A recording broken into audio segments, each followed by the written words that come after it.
联合国迪拜气候变化大会在最后加时中达成历史性协议，首次明确写入逐步摆脱化石燃料。那么，管先生，您对此有何观察呢？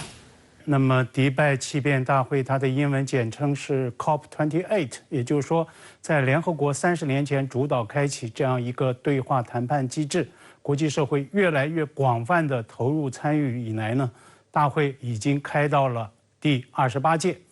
那么最新协议的进展，无疑是气变大会30年会程史上取得的一项里程碑式的成就。我注意到呢，国际主流媒体舆论都对此是高度评价，使用的高频关键词包括历史性、前所未有、化石燃料时代的终结等等。那么，正如今天新加坡联合早报社评文章所指出的，联合国气变大会没有一次是不加时的。那么今年迪拜大会在2周会谈之后，也是通过加时，在最后一刻才达成了共识。那么这本身就是在见证谈判各方博弈之激烈，最后协议得来之不易。事实上呢，过往就有太多气变大会破裂无果的这个前例。美国气候问题特使克里昨天也在迪拜坦诚说，之前好几年他都对迪拜谈判能不能达成协议是严重信心不足的，因为呢，在一些个谈判国那里，这样一种认知是根深蒂固的，彻底放弃化石燃料，也就是煤、原油、天然气等等。这2年经济表现亮眼的印度，堪称是经济自杀论的最大的拥趸。那么，印度总理莫迪他在出席国际多边会议谈到气变议程时，他呢从不会做出实质性的减排承诺，因为当下印方压倒性的考量是发展逻辑，哪怕印度一些个大城市的雾霾与空气污染，现在呢已经在持续的爆表，沦为全球之最。实际上，这也正是协议最后达成之前各方激辩的一个焦点所在：要不要就逐步淘汰化石燃料，做出明确的框架规定呢？那么这最后达成的一个协议文本，明显是各方妥协的一个结果。那么逐步淘汰或者减用的这个提法并没有被采用，协议强调要以公正、有序和公平的方式来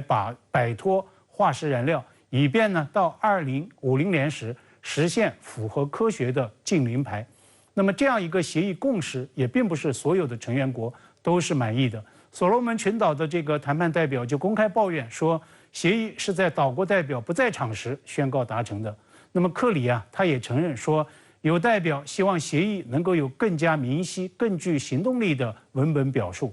但是呢，在我看来，尽管这可能不是一份完美的协议，有这样那样的不足，但是呢，它的意义和价值是不言而喻的。那么这也是国际社会在气变领域超越分歧，向共同目标迈出的一大步。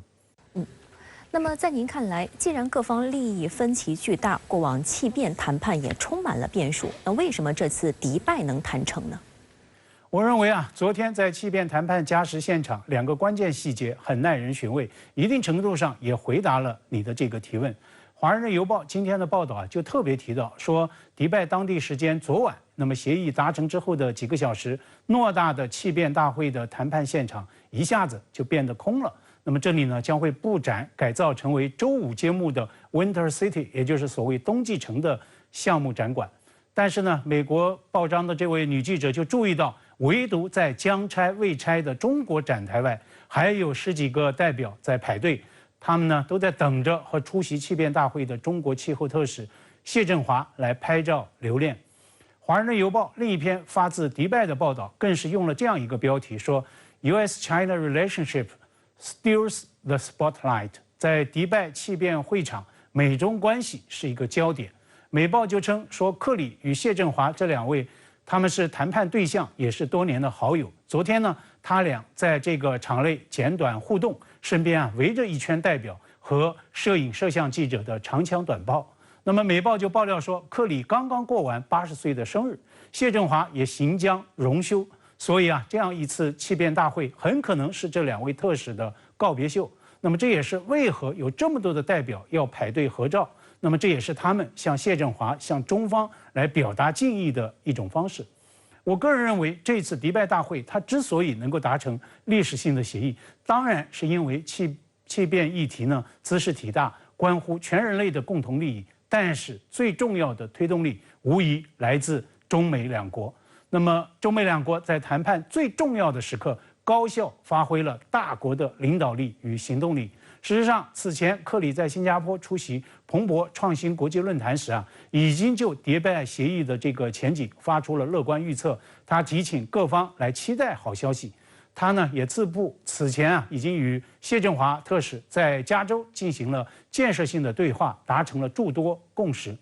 那么，中美在气变领域的全面合作，无疑是两国元首顶层推动的结果。上个月，在加州斐洛里庄园，中国元首当面向拜登总统谈到旧金山愿景的5大支柱。那么，这其中第4大支柱就是共同承担大国责任。中国元首就强调，解决人类社会面临的麻烦离不开大国合作。中美应该作为表率，来加强在国际和地区问题上的协调合作，来向全球提供更多的公共产品。那么，习拜会达成的诸多共识之一，就是共同强调在当下的这个关键10年，中美加快努力应对气候危机的这个重要性，要共同推动迪拜 COP28 大会取得成功等等。所以过去几年，克里成为拜登执政团队访华次数最多的高官，与谢振华进行各种深入交流，由此结下了深厚的友谊。在我看来，中美在气变领域的高质量的合作，能不能进一步转化为推动中美关系企稳向好、深化合作的势能，创造重要的契机？我想，这是两国当政者都必须要认真思考面对的。